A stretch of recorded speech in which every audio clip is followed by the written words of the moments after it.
एक गांव में एक बूढ़ी दादी रहती थी। एक दिन उसे किसी काम से दूसरे गांव जाना था, तो सोचा पड़ोसन से बोल देती हूँ कि एक दिन मेरे घर की रखवाली कर ले।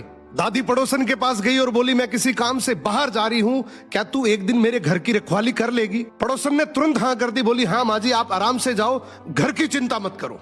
दादी के जाने के बाद ये औरत घर की देखरेख करने आई तो उस घर के एक रूम में बहुत सारी अनाज की बोरियां पड़ी थी।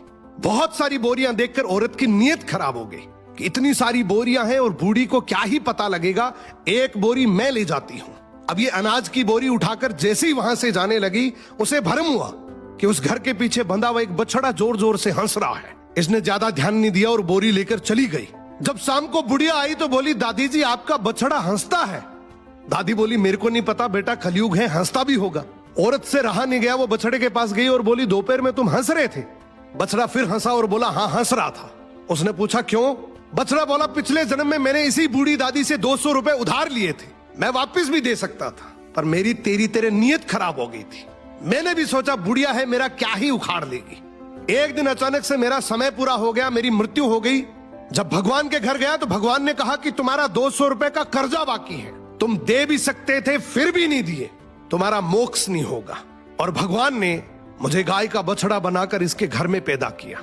अब सोचो मैं कब बड़ा होऊंगा, कब इसके काम आऊंगा, कब इसके 200 रुपए चुकेंगे और मुझे मोक्ष मिलेगी।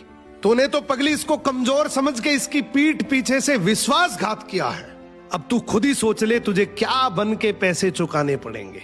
औरत को सब कुछ समझ आ गया और उसको अपनी गलती का एहसास हो गया। वो भागकर बूढ़ी दादी के पैरों में गिर गई और सारी बात बताई और बोली, दादी जी मेरे से गलती हो गई, मुझे माफ कर दो।